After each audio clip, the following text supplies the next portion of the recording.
Assalamualaikum warahmatullahi wabarakatuh. Halo kawan-kawan semua, kembali lagi di The Project. Nah, tanpa berlama-lama, kali ini kita akan bahas sebuah aplikasi yang tentunya sangat bermanfaat untuk kita semua. Apalagi di masa pandemi seperti ini, semua dikerjakan secara online, semua tugas sekolah dikerjakan di rumah, atau juga kerjaan kantor sebagian dikerjakan di rumah. Nah, yang tentunya ini sangat bermanfaat sekali buat teman-teman semua. Apa itu aplikasinya? Aplikasinya adalah aplikasi WPS Office di Android atau berbasis Android. Sebenarnya tidak hanya berbasis Android, aplikasi ini juga terdapat di versi iOS-nya juga. Tapi berhubung saya menggunakan Android, nih saya akan bahas yang versi Android-nya. Untuk yang iOS saya rasa itu sama saja. Sebenarnya worth it nggak sih aplikasi ini untuk membuat makalah atau membuat surat menyurat atau juga membuat tugas-tugas sekolah lainnya, dan bahkan untuk mengedit perangkat pembelajaran buat yang sedang menjadi profesi guru ya. Tentunya ada perangkat pembelajaran yang harus dibuat setiap semesternya. Nah, aplikasi ini sangat berguna menurut saya. Sangat worth it untuk digunakan dalam membuat tugas-tugas tadi yang saya sebutkan. Nah, bagaimana penggunaannya untuk itu ya? Ada fokus pertama yang harus kita pahami terlebih dahulu sebelum kita menggunakan aplikasi ini.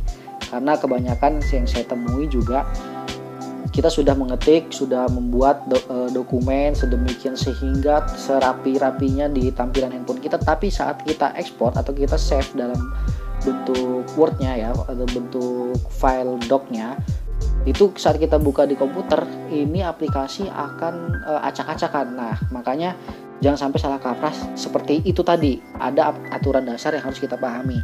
Nah, gimana caranya? Mari kita bahas di video ini. Pertama, teman-teman tentunya harus punya terlebih dahulu aplikasinya. Aplikasinya bisa di-download di Play Store dengan nama WPS Office. Nah, jika sudah, teman-teman bisa buka aplikasinya. Jika yang belum, silakan install terlebih dahulu ya. Baik, kita masuk ke langkah kedua. Langkah kedua di sini adalah tampilan awal dari WPS Office setelah teman-teman buka aplikasinya tadi yang sudah di-download. Nah, inilah tampilannya, dan di sini ada file-file apa saja yang sudah pernah kita buka. Nah, untuk langkah kedua ini kita akan mencoba membuat dokumen baru. Klik tombol plusnya, lalu kita buka yang dokumen. Di sini ada banyak ya, ada presentasi, lembar bentang, ada PDF dan memo, pemindai. Cuman kita mulai dari yang dokumen terlebih dahulu. Nah, di sini teman-teman pilih yang plus kosong. Di sini kan ada banyak ya, untuk template ini template semua. Cuman kita mulai dari yang kosong karena kita mau benar-benar buat dokumen yang kosong terlebih dahulu. Klik. Nah, di sini jika sudah, tampilannya akan seperti ini, dan teman-teman bisa lihat sudut kiri atas itu sangat nempel dengan ya, dan itu bisa digeser aja, bisa digeser untuk tampilan yang lebih realnya itu ada 100%. Nah, disinilah tampilannya. Jadi sebelah kiri ini ada sudutnya, sebelah kanan ada sudutnya, itu adalah pembatas dari si lembar kerja kita. Nah, kita masuk ke langkah ketiga tentang aturan dasar yang perlu kita atur terlebih dahulu sebelum kita membuat dokumen ya. Sebelum buat dokumen kita harus atur terlebih dahulu nih. Di sini yaitu kita klik ini seperti gambar Rubik ya, kotak ya, di sini sampai di samping simbol keyboard kita klik itu. Lalu di sini ada banyak ya, ada tampilan depannya, ada berkas, ada sisipkan. Nah, ini untuk file untuk option-optionnya yang bisa kita gunakan dalam membuat dokumen, membuat kotak, membuat tabel dan sebagainya macamnya ya. Nah, di sini kalian teman-teman semua lihat opsi yang ini. Nah, lihat juga namanya lihat dalam bahasa Indonesia, versi bahasa Indonesianya, lihat, dan scroll ke bawah, dan di sini ada namanya pengesetan halaman. Ya, itu kalian teman-teman klik semua. Nah, di sini sudah terbuka. Nah, disinilah tempat aturan-aturan dasar itu yang perlu teman-teman atur terlebih dahulu supaya hasil yang dihasilkan di handphone atau tampilan di handphone kita itu tidak melenceng dengan hasil yang sudah kita save nantinya. Nah, untuk yang pertama di sini ada ukuran kertas, teman-teman bisa pilih sesuai dengan kebutuhan. Kalau misalnya membuat makalah atau surat menyurat silakan pilih A4.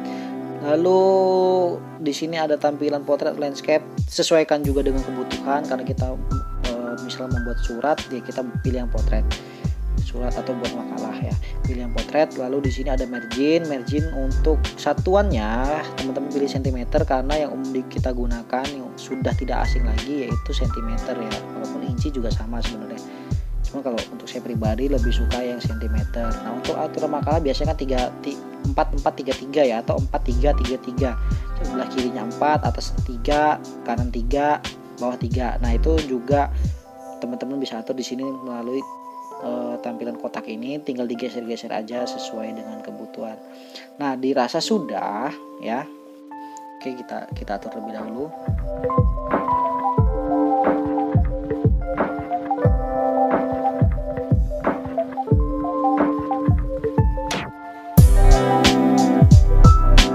Oke, nah dirasa sudah seperti ini ya, dirasa sudah sesuai dengan yang kita inginkan atau sesuai dengan aturan yang diharuskan. Teman-teman jangan lupa untuk klik OK. Nah, di sini akan tampil tampilan yang sudah berubah ukurannya. Oke, nah jika sudah, teman-teman bisa mulai mengetik project teman-teman semua. Oke, di sini saya sudah membuat sebuah surat untuk contoh di video ini dan ada beberapa informasi yang perlu saya sensor sepertinya ya. Jadi harap maklumi. Tapi untuk secara keseluruhannya saya harap teman-teman bisa melihat tentang susunannya ya. Susunannya di sini teman-teman bisa lihat di bawah ini, merah ini masih masuk ke halaman berikutnya. Nah, di sini disebabkan oleh aturan-aturan dasar yang sudah saya jelaskan di awal tadi itu memang belum saya atur. Saya mau memperlihatkan perbedaan di mana yang belum diatur dan sudah diatur ya. Nah, ini yang belum diatur untuk ukuran kertasnya.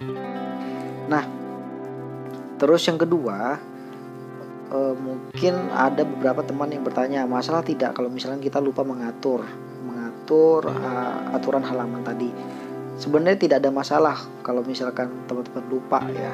Karena setelah teman-teman sudah membuat, misalkan seperti saya ini sudah membuat surat tapi belum diatur, itu tidak ada masalah. Hanya saja di sini teman-teman harus edit ulang untuk menyesuaikan aturannya, karena mungkin ada beberapa yang terlihat akan acak-acakan di proyek yang teman-teman kerjakan kalau misalkan belum diatur kertasnya. Oh iya, di sini ada yang belum saya sampaikan di video di penjelasan tadi, yaitu jangan lupa untuk menghidupkan mode jangan menghidupkan mode mobile ya. Di sini ada nih, ini kan tampilan mobile. Nah, ini kan hidup, seperti ini kan hidup. Nah, harap teman-teman untuk mematikannya. Jadi bisa di customize untuk view-nya ya, 100% atau 200%. Nah, untuk melihat secara keseluruhan silakan atur ke 100%. Caranya tinggal dicepit atau dilebarkan gitu aja ya. Nah, kita akan atur.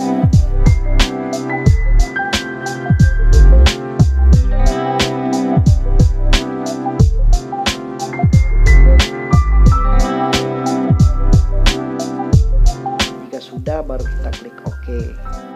Maaf kalau ada salah tentang ukurannya, teman-teman yang lebih paham mungkin bisa membenarkan di kolom komentar ya. Nah, kita lihat kembali di sini. Kita bisa teman-teman lihat tampilannya sudah berubah dan benar-benar pas di A4 ya di sini. Nah, maka itu penting sekali untuk mengatur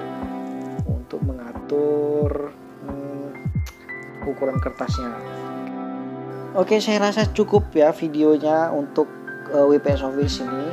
Sebenarnya masih banyak ingin saya bahas di WPS Office ini, termasuk mengubah font atau memberi warna dan segala macam, menyisipkan gambar. Ya, semoga nanti ada waktu di sesi berikutnya untuk membahas WPS Office ini yang lebih detail lagi ya.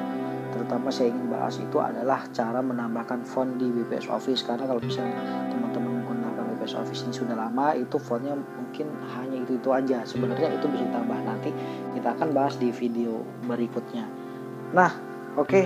Seperti biasa, jika dirasa video ini sangat bermanfaat, memberikan informasi, silakan teman-teman untuk share videonya dan ajak teman-teman untuk berkunjung di channel ini ya, supaya saya lebih bersemangat lagi untuk buat videonya. Oke, see you to next video, dan tetap jaga kesehatan, gunakan masker setiap keluar rumah, dan jangan lupa untuk beristirahat dengan cukup. Oke,